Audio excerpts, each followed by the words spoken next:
kadib weerar iyo qaraxyo shalay ka dhacay xarunta maxkamadda gobolka Banaadir ayaa maanta waxaa ra'iisul wasaaraha dowladda federaalka Soomaaliya Mudane Cabdi Faarax Shirdoon Saacid oo booqasho ku tagay xaruntaasi iyo waliba cisbitaalka weyn ee Madiina oo la dhigay dhaawacyada dadkii shalay waxyeello ka soo gaartay qaraxaasi.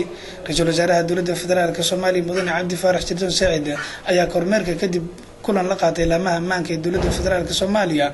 markii soo idlaaday kulanka ayaa waxa warbaahinta la hadlay ra'iisul wasaaraha dowladda federaalka Soomaaliya Mudane Cabdi Faarax Shirdoon Saacid. qaraxii shalay ka dhacay maxkamadda gobolka Banaadir ayaa waxa ku geeriyooday 29 qof halka 58 qofna ay ku dhaawacmeen. ra'iisul wasaare Saacid ayaa sheegay inay dowladda diyaar u tahay inay bixiso duugta shalay dadkii ku dhintay qaraxaasi isagoona sidoo kale tacsi u diray dhammaan eheladii ay ka geeriyoodeen dadkaasi.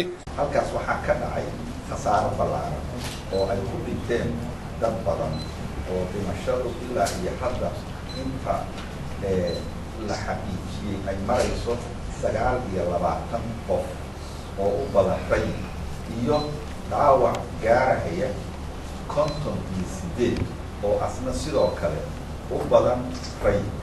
waxaanu runtii cambaaraynaynaa weerarkaas xaqdarrada ah oo fuleynimada ah oo sida aan loo miidaandayin dadka civilianka loola eg. waxaan tacsi u diraynaa dadkii Soomaaliyeed oo waxba galabsan oo ku dhintay gacanta ka xaqdarrana ay dishay ee ku dhintay weerarkaas sida micnad darrada ah ayagoo howlo maalmoodkoodii bulshada loogu qaaday. sidoo kale waxaanu tacsi u diraynaa dadkii halkaas ku dhintay. xukuumadduna waxay ballan qaadaysaa wax allaale wixii aaskooda iyo duugtooda la xiriira inay qaabili doonto.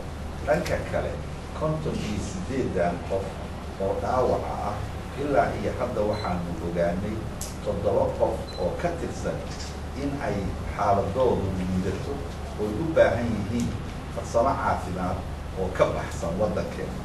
7daas qof ee liidata waxaa dowladdu xoog ay iska saari doontaa haddii alla idmo inay iskaashi caalamka kala samayso oo sida ugu degdegsiyaha badan meelo caafimaadkooda wax looga qaban karo loo diro.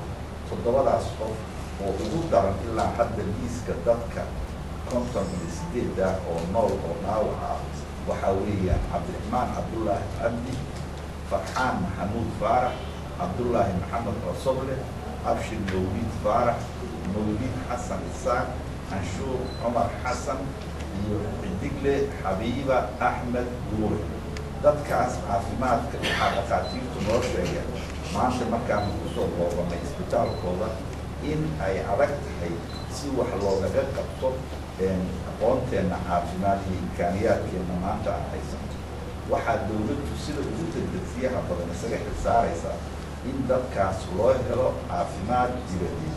allaha u naxariisto kuwii dhintay.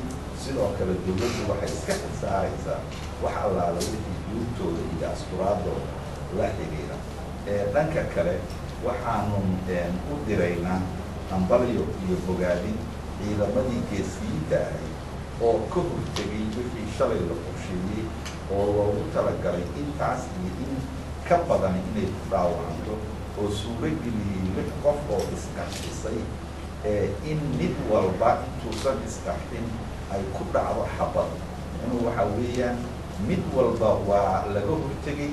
gabadhii shirka jaraa'id ra'iisul wasaaraha dowladda federaalka Soomaaliya Mudane Cabdi Faarax Shirdoon Saacid ayuu wuxuu ugu baaqay dhammaan shacabka Soomaaliyeed inay gacmaha isqabsadaan si ay u xaqiijiyaan guud ahaan ammaanka Soomaaliya. Maxamed Ibraahim Gaabo, TV-ga caalamiga ee Royal, Muqdisho.